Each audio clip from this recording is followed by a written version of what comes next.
They are walking in their own purpose. Listen. They're on their destiny journey. We're talking about... Wait, say that again now. A leap of faith. Listen, jump. What's up, everybody? It's your girl, Tiffany, and welcome to The Positive Black Space. If you're a new viewer here, I want to say welcome and thank you for joining us today. If you already subscribed, I want to say I appreciate you for subscribing to our channel, and we love that you are here and enjoying our content. Today, I am so hyped about our guest that we're going to have today. It's going to be an amazing show, so stick around so that you can get in on the conversation. It's going to be amazing. You don't want to miss it.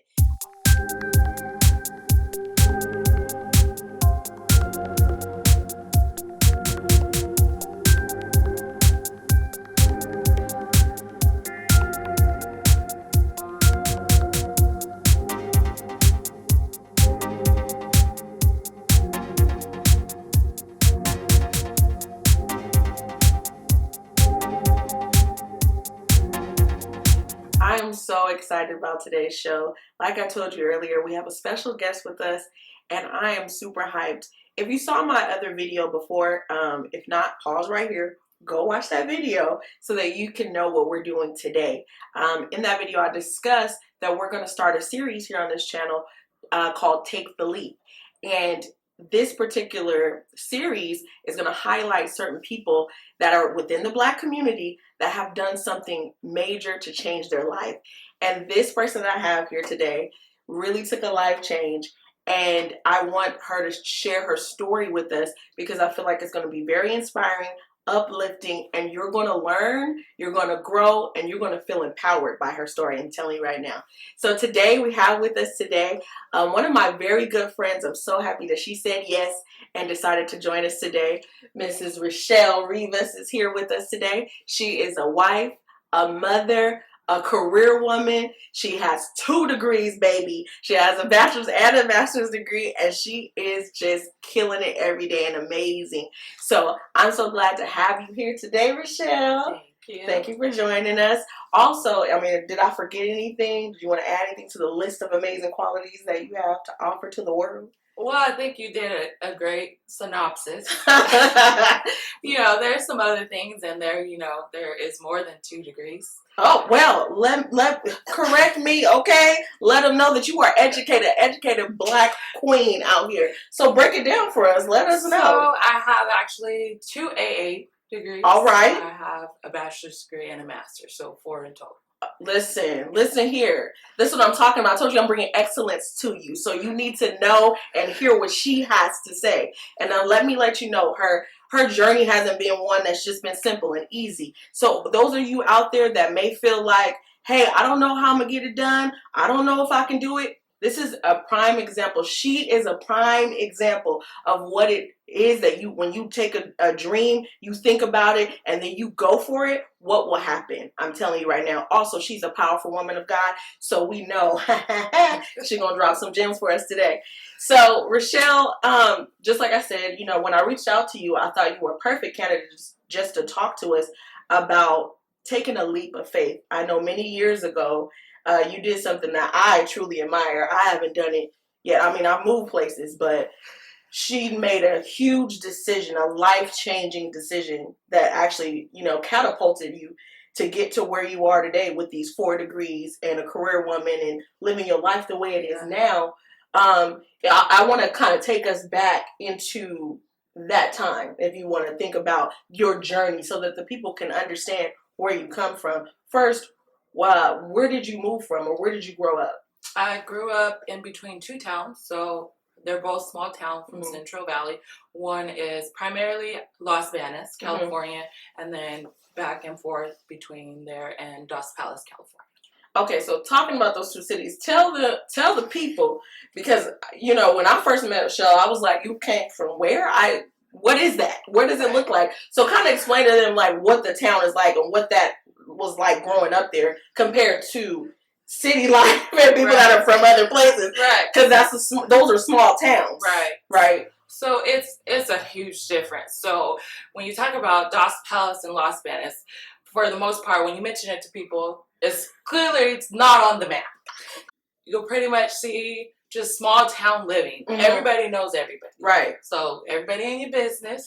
So if anything happens, bad or good, everybody knows it from the time you step out your front door to walk across the street. You know, it's small towns.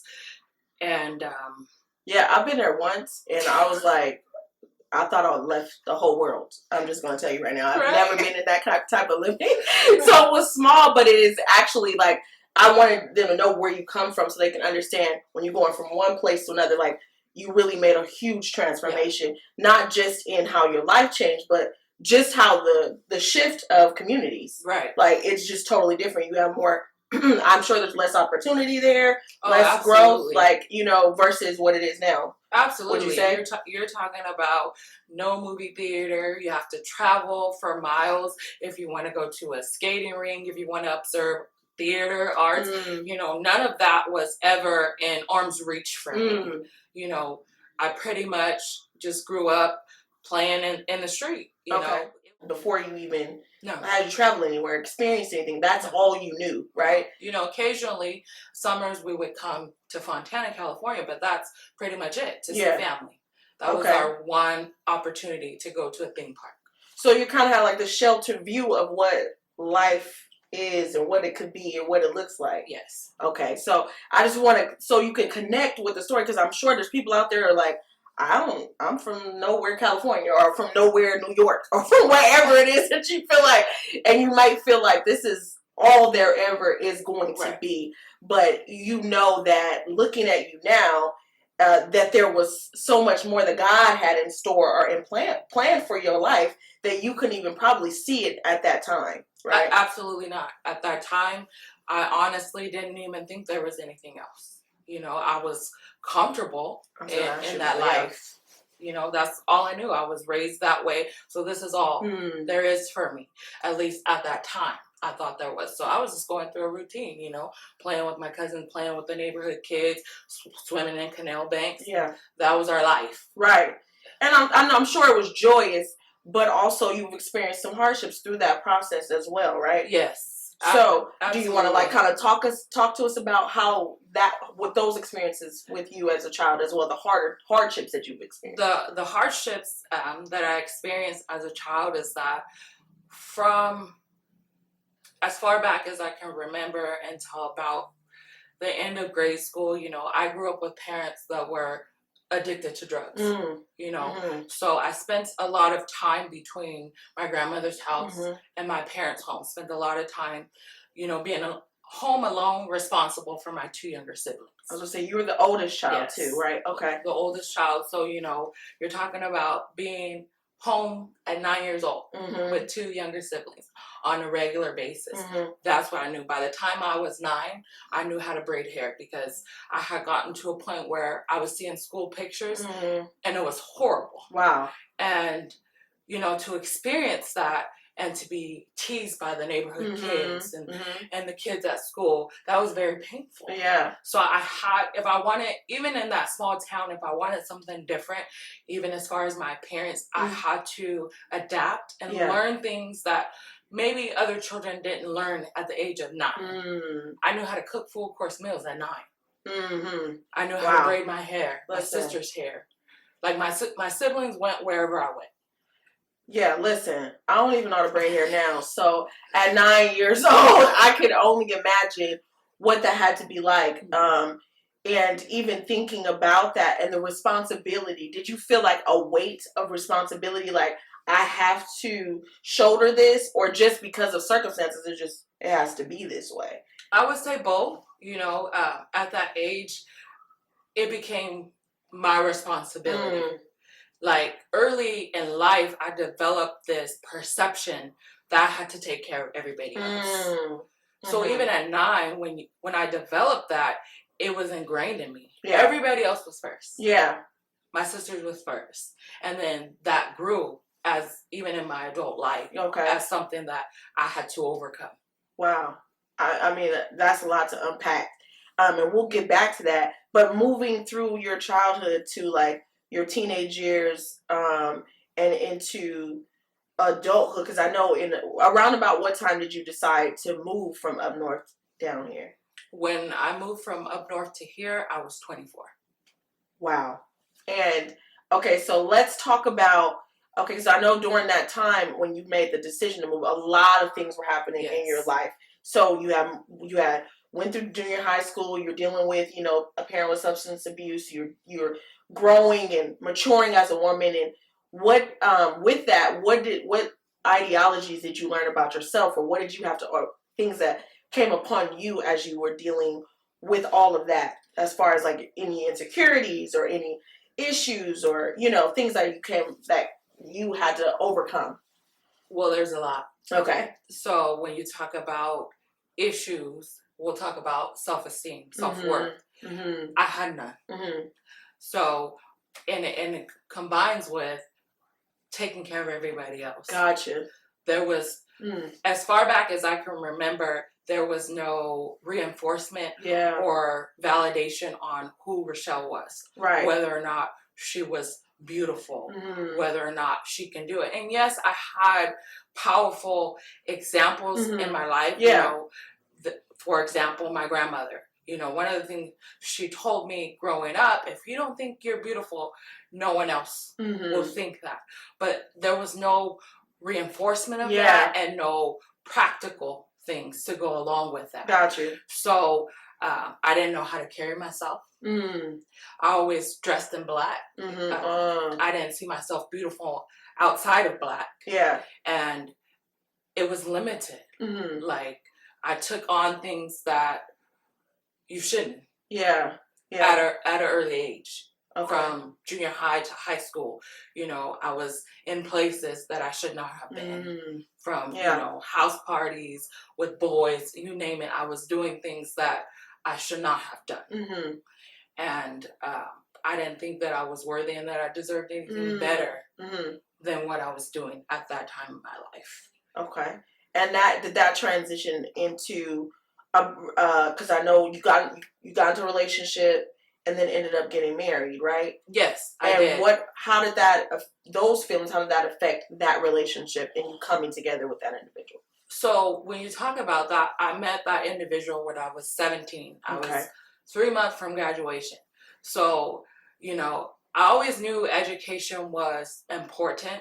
So even though, I was working, I was an athlete, I was great, my grade point average was up there. I never slacked in those things, but I was always looking for love in all the wrong places. So when this individual came into my life at, 3 months prior to graduation, we bonded over our issues.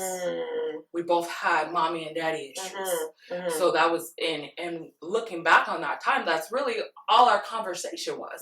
We both had drug addicts and alcoholics for parents. We both were left, so we were dealing with those abandonment issues.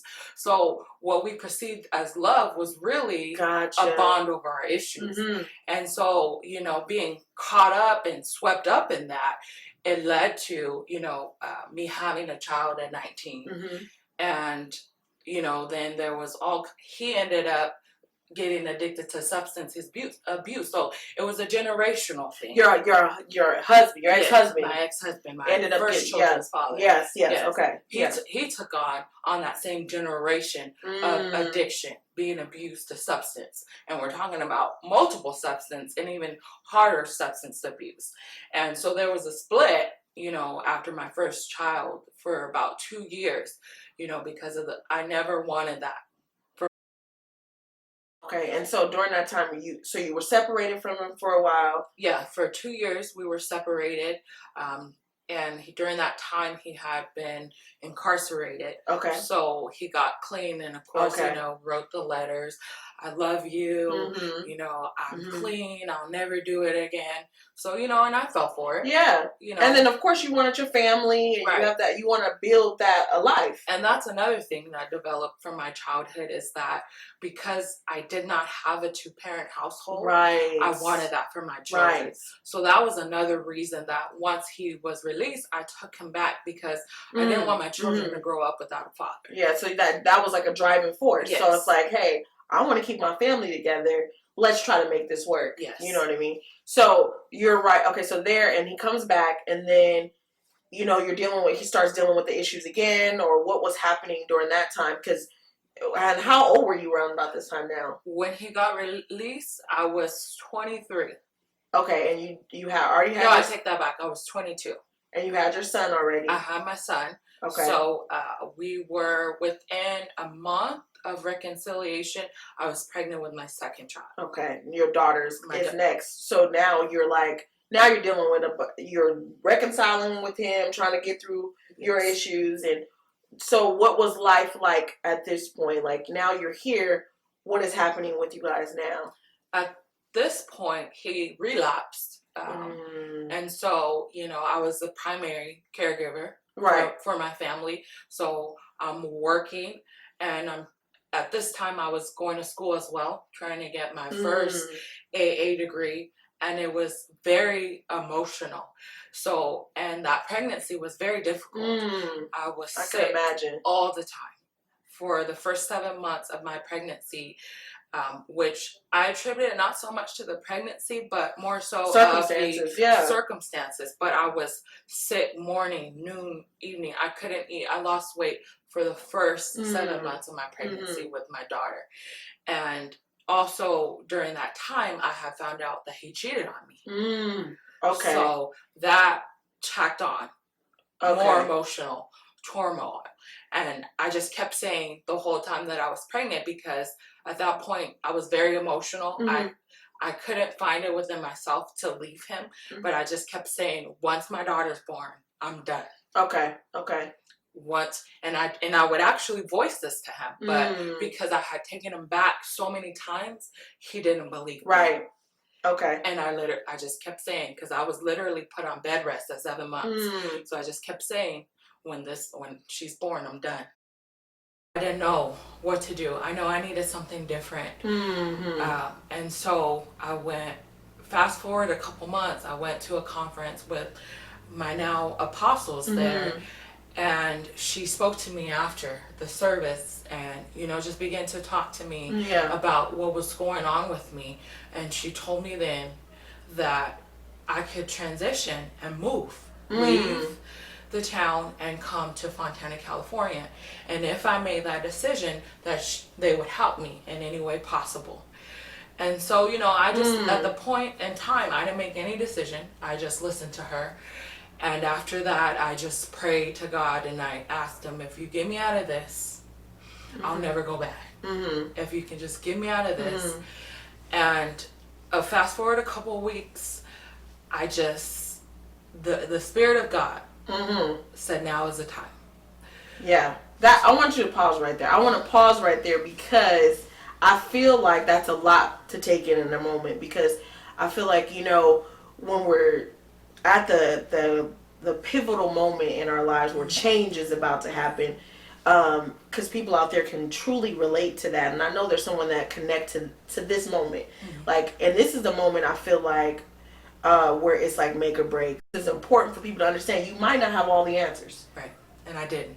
You might not even know what the heck to do. Like, you might be sitting there like, I know I'm in a place and this is just not it. Like, you know, this is just not it for me. It may not be as deep as yours was, but it may be, but it's just like you feel like this ain't what it is. So I wanted to stop and pin right there, because I want people to understand that those moments happen in our lives.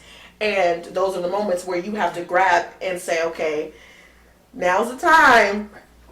What am I going to do next? So you said you didn't make a move right then, and that's important too. Sometimes, you know, we feel like you just everybody feels like when that aha moment happens, or this big thing happens, you automatically start to transition right away. That doesn't always happen. So you took a little time to think about it, and then you felt the stirring. And then what happened from there? At that moment when I felt the stirring and the voice of God telling me now is the time, I moved quickly. I said, if I don't move now, I'm going to die. In that moment, did you know it was the voice of God? Yes. You knew within yourself that's him. Okay. Yes. I also want to, yes. So you were clear. Like, I'm clear that this is not me telling me to move. I know it's not me. Yes. And I knew it was voice of God because I knew his voice from a child. Which is, okay, that's amazing. and important. I want people to know, because you know you might when it's when it's not you. Right. It's like you have this feeling. I know it's not me telling me, because I would never say, Richelle, take your 2 kids and move to a whole nother city and establish a whole new life. Exactly. Like, I would never have told me, like, I grew up here. Yes. This is all I know. Yes. There's people in this town. Okay, I'm going to pack up my car and leave. Right. Not knowing what's on the other side. Right. So I knew it was God. Mm-hmm. Mm-hmm. And I moved quickly. Like, immediately, I got on the phone, called my apostle. Mm-hmm. I've decided. Okay. I'm leaving. That's when I packed up my kids and my car, and the only thing that we had was what I could fit in my car. Okay. And so, now that's, when I say amazing and truly something that's inspiring, because when you don't know and you have 2 kids, I mean, I'm sure you could speak to the mothers out there, and mothers will, there may be a single mom out there that connect to that, like, oh my God, like, and they may be in a situation that they feel like it's hopeless. Like, I don't think it's going to get better, or I don't know how I'm going to get out of this. I know, what was that feeling like of just having it with your kids and saying, okay, because it's different when it's just you, I'm sure. Absolutely. But when you have a responsibility, what did it feel like in that moment for you? Definitely there was fear. Okay. I didn't know what it was going to look like on the other side, but I knew God was with me and that He was going to make a way. I didn't know what the way was, but I knew He was with me. So it was fear, it was pain. Every emotion you can think of was running rampant. But again, I just held on to, if I stay here, I'm going to die. If I stay here, my kids are not going to have a future. Right. They're going to be left in the same pit that I currently grew up in, and I knew that there was more for them if I left. So when I packed up my babies, I cried the entire way. Oh, and that's important too, because I want to also encourage people to understand that you may have pain or fear, and there may be emotions that you go through, but the point is that you went through it. Yeah. Like, you still were there was movement in this transition. Like, you didn't just say, okay, there's nothing here for me, I don't know what I'm gonna do. Now I'm sitting in this state of crying. Like, sometimes we have to do stuff when we cry. Right. Sometimes you have to, in taking leaps of faith, there's this uncertainty there, and you're like, okay, I just know that, God, I know you're telling me, I have a peace with that, but I'm human. I don't know all the answers, and this is unclear, and then I got 2 kids. Right. So that's important to me, because you kept driving. What makes stands out in my mind is that you were crying, but you kept driving. I kept driving. And you kept driving towards your future and what a hope of something better, a dream of something better, and you kept going. So that's important. And what did you feel like that drive was within you? Within me, my children, because I wanted a better life for them. So at that moment, I don't even think my focal point was on me and getting free of the situation as it was for my children to have more than what I had. And I knew that at the end of the road, their lives would be better. Yeah. And we talked about earlier about the 2-parent home.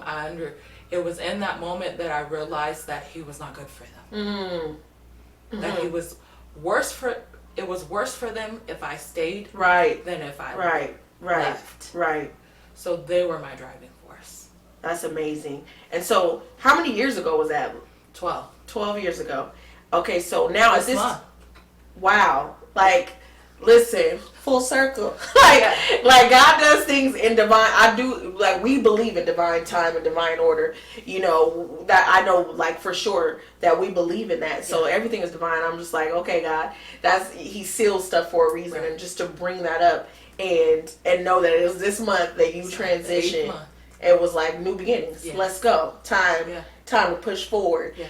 And so, how old were you at that time? 24. 24, 2 kids. Yes. 4-year-old and 9 months. 4-year-old, 9 months. Okay. Listen, you're really trying to move forward, and then coming here, you had a support system, though. Yes. Which is also very important. I want to point out, when we're taking leaps of faith, we do need someone. You need that support system. Yes, you are the foundation at first, because you're the driving force to say, hey, I'm going to do something different and I'm going to take this leap. But it's important. I want to talk about the support system that you had. How important was that for you in your journey and your transitioning? Very important. And the reason I say it's very important is because we talk about my childhood issues.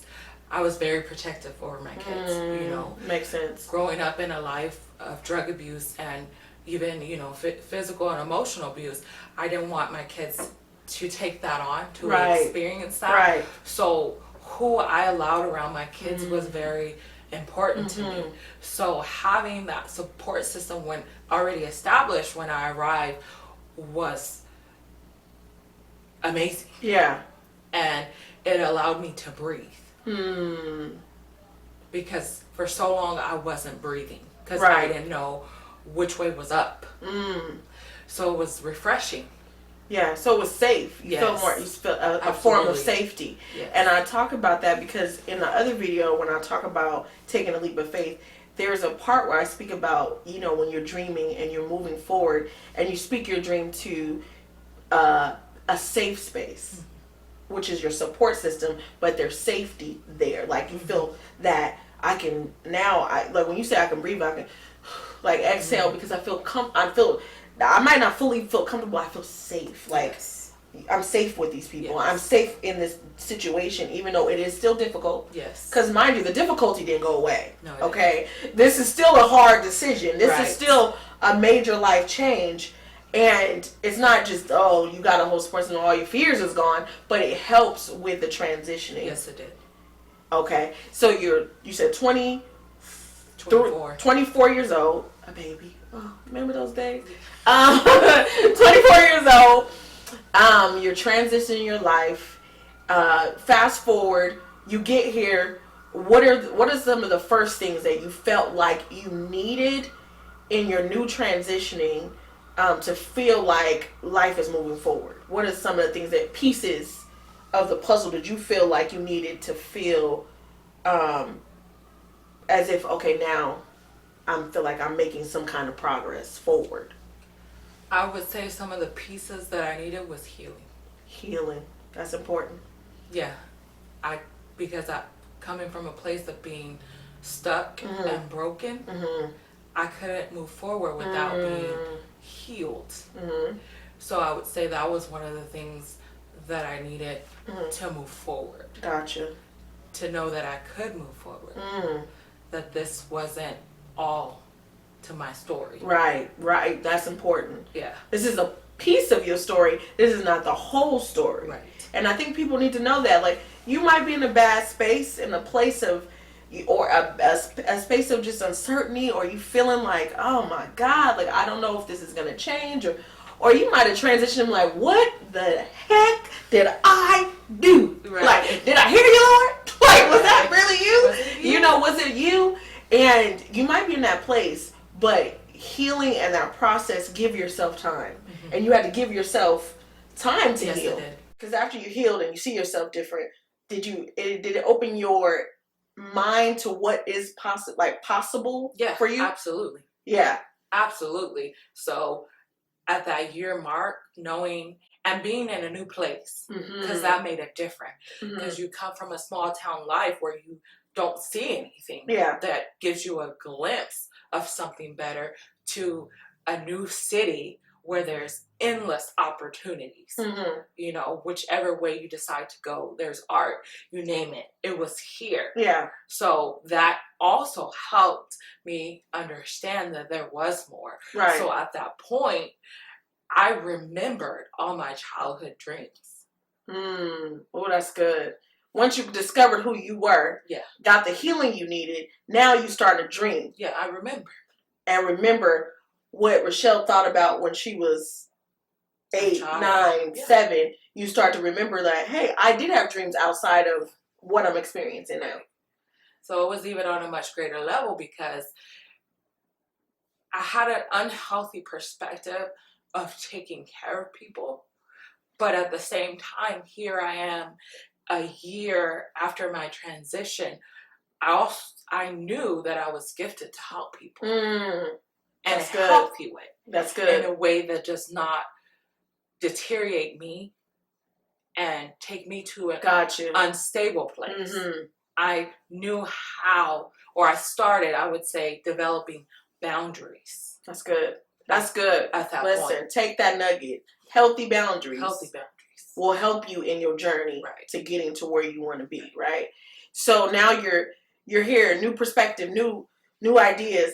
What was one of the first dreams you started working on? My dream to be a human service professional. To work with people and help them transition to a new mindset, to see themselves better. So I enrolled in school. Okay. And I got a job. All right. Because the first year that I was here, I didn't work. You know, I was on unemployment. So I really just took that time to do the process, to go through the process. So then I enrolled in school and started my bachelor's program. All right. While working and taking care of my kids. And I still continue to do the work emotionally and spiritually. Yeah. And I stopped wearing black. Listen, when you change your whole life, really everything changes. Like you really do change when your perspective changes about yourself. It does show in the way we appear to the world, how we take care of ourselves, our bodies, our skin, our everything changes because you internally change. Right. You know what I mean? Right. People try to change the outside sometimes first, and that does not really work. It works for a limited amount of time, but when you did the internal work, it showed externally. Right. So now you're in a different place where you have more confidence. Yes. You're going for your dreams and your goals. So now you're in school, you're going for your degree, and then you transition because you've been working for the county of San Bernardino for 9 years, right? Yes. So, I mean, that's amazing. You went from this small town life, dealing with all these other things that you didn't think possible. Now you knew that you found your purpose. I have a way of helping people and letting them see who they were. Now I can work, in human services and seeing, now I go from being the person that needed help from transitioning to now I'm a transitioner. Yes. Like I'm helping other people become who God ordained them to be or who they, really could see themselves becoming. Yes. And that in itself was empowering. Yeah. Absolutely. To see people be in similar situations and sometimes worse situations, and to be able to be that point of contact for them and that voice of reason to let them know that there's better for them. So your journey actually helped you become successful in what you do for a living. Right. Absolutely. And your career. Now I see it was just preparation. Exactly. To get me to this place. Everything that I went through was to get me to the place now. It's my testimony. Yes. So I can truly tell those people that are in need of services to their full man that there's greater for them. Yes. That they don't have to stay where they are. Yeah. And you're not just saying it, you lived it. Yes. You're not just talking about it, you're now the example of it. Yes. So what you see now is not what it was always coming forth out of me. Now you're seeing the birthing of what I went through, all of this. Right. Now you see the new Richelle. You see the new person, but I've been where you've been. Right. I know what that's like. Along with that, it's important to not allow people to steal your Let's talk about that. Let's talk about let's put a pin in getting rid of the negative commentary and opinions of people. Right. Because I'm sure when you decided to move, people had something to say. Like, absolutely. What are you doing? Right. Like, you think you're going to do, and where you going? I'm sure you had those people. Absolutely. I would say the first 3 years, you name it, from people closest to me, childhood friends, family members, Just come home. Mm-hmm. We got you. Just come home. You don't have to keep going. Well, why would you leave anyways? Just negative every time you turn around. And I had to silence those people. Mm-hmm. And we're talking Come about... on. Say that again. Silence them. And some people may think it's drastic, but I literally had to change my phone number. Yeah. Listen. Take that. Literally. Take what she's saying. Because, you know, people don't understand sometimes the drastic changes that you have to do. Because that voice is there and it may be influential. Yes. Okay? No matter how big and bad you think you are, it can influence you to digress. Yes. And you were like, I can't digress. So I gotta, listen, if I gotta change my number, silence. When she said silence, listen, that hit my spirit. Okay? I'm just saying. That is a real thing, and you have to silence the negative voices. You do, you know, and because you're already dealing with internal doubt yourself. Right. You're already dealing with that when you're making a life choice that's major. I'm sure you were dealing with already self-doubt. Yes. Imagine dealing with that self-doubt, and then the outside voice is telling you, "What? Come on, Richelle, really? Yeah. You gonna lie down there and change your life?" Right. Like, there's really not that much there for you. Literally. So you silence the voice. I silenced them. That's what you got to do. Okay, listen, take that nugget, write that down if you're taking notes, because you should be. I feel like you should just be scribbling on your tablet or whatever you write on. Take this in because that's important. That will strengthen and fortify you when you are moving forward. Absolutely. Because you're taking a great big chance in your life, period. And you got to get rid of those voices. And that in itself is another driving force. Because I'm going to prove them wrong. I silence them. And I'm going to prove them wrong. Show them. Listen. That what I set out to do, I will finish. And they watching the testimony. Yeah.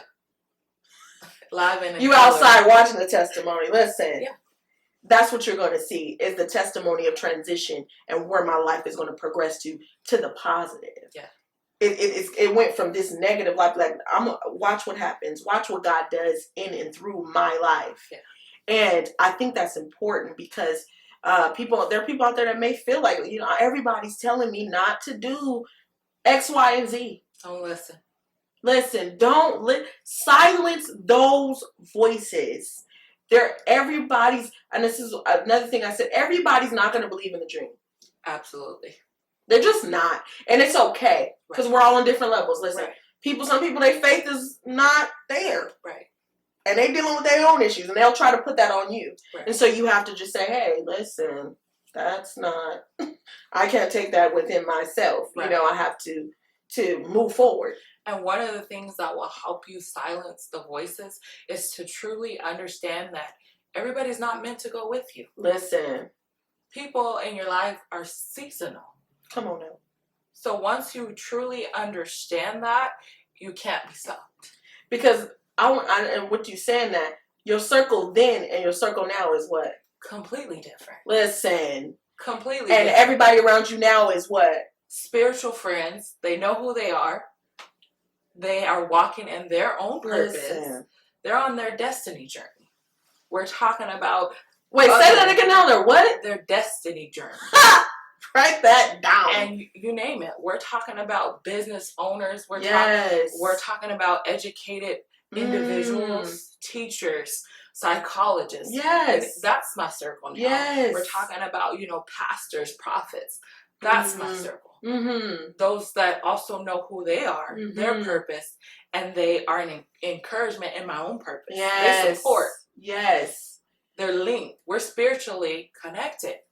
And they push me. Yes, with you saying that. So I want you to know out there in the audience, as wherever you're sitting, that the people that you're Xing out, that you think, how am I going to get new friends? Or God will position you with new people. Yes. And sometimes those people are spot fillers. If you're holding on to them, they're holding a spot for somebody to actually catapult you to the next level of your life. So you need to get rid of those people and move forward. You don't have to be mean about it. You don't have to be evil. It's simple as changing your number. Okay? That's not mean. That's just saying that you can't go with me. Right. Right? You're not on this destiny. You're not chasing your destiny. So I can't no longer. So I want you to understand that it's okay to let those people go. It's okay, and you're gonna catapult yourself to the place you need to be. So with that, now you've graduated. Now you're in your career. You have your children, and then you end up getting married again. Yes, I did. Listen, when I say